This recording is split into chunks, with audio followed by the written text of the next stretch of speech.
कोणत्याही पाकाचा गोंधळ न घालता आज आपण बनवणार आहोत अगदी हलवाई स्टाईल परफेक्ट नारळाची बर्फी। रेसिपी आवडली तर व्हिडिओला एक लाईक आणि आपल्या प्राचीज किचनला सबस्क्राईब करायला विसरू नका।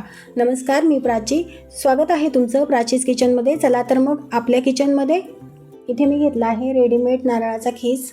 हा तुम्हाला बाजारात इझिली अवेलेबल होऊन जाईल। हा आपण मिक्सरमध्ये घालून घेऊयात। आता याच्यामध्ये घालूयात 1 वाटी साखर। ही रेग्युलरवाली साखर आहे। आता हे सर्व आपल्याला मिक्सरला छान असं फिरवून घ्यायचं आहे, म्हणजे बारीक करून घ्यायचं आहे। हे बघा, अशा पद्धतीने मी हे मिक्सरला बारीक करून घेतलं आहे। इथे मी एका बोलमध्ये हे ट्रान्सफर करून घेते। आता याच्यामध्ये घालूयात मिल्क पावडर, वेलची पावडर। आता आपल्याला हे चांगलं मिक्स करून याच्यामध्ये थोडं थोडं दूध घालून आपल्याला याचा घट्टसर असा गोळा मळून घ्यायचा आहे। इथे मी दूध रूम टेम्परेचरवरचं वापरलेलं आहे, थंड दूध वापरू नका। याचा घट्टसर असा आपल्याला गोळा मळून घ्यायचा आहे।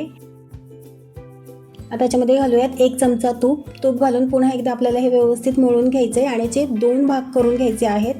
हे बघा, मी याचे 2 भाग करून घेतलेले आहेत। आता एका भागामध्ये आपण घालूया ड्रायफ्रूट्स। तुम्हाला आवडेल ते ड्रायफ्रूट्स तुम्ही इथे वापरू शकता।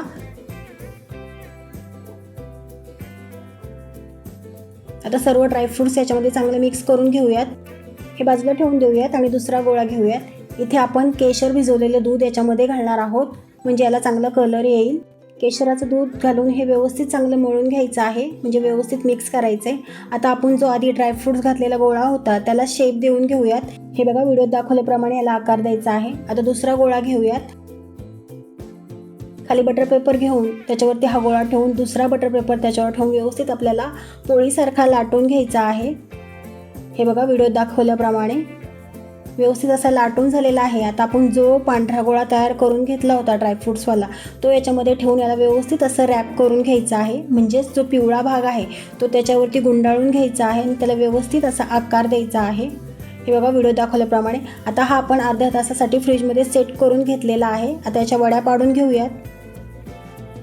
तर तयार झाली आहे आपली नारळाची बर्फी। अगदी सोप्या पद्धतीने आपण ही बनवली आहे। लवकरच आपले आता सर्व सण चालू होतील, त्यावेळेस तुम्ही ही झटपट बनणारी नारळाची बर्फी नक्की करून बघा। तर कशी वाटली तुम्हाला मऊ स्वादिष्ट नारळाची बर्फी? तुम्ही सुद्धा ही रेसिपी नक्की ट्राय करून बघा आणि तुमची बर्फी कशी झाली आहे हे कमेंट करून मला नक्की सांगा। आणि आपल्या प्राचीज किचनला सबस्क्राईब करायला विसरू नका। तुम्ही व्हिडिओ तर पाहता पण चॅनलला सबस्क्राईब करायला विसरून जाता, म्हणून तुम्हाला वारंवार आठवण करून द्यावी लागते। चला तर मग पुन्हा भेटूयात अशाच एका नवीन व्हिडिओमध्ये। तोपर्यंत सर्वांना बाय बाय।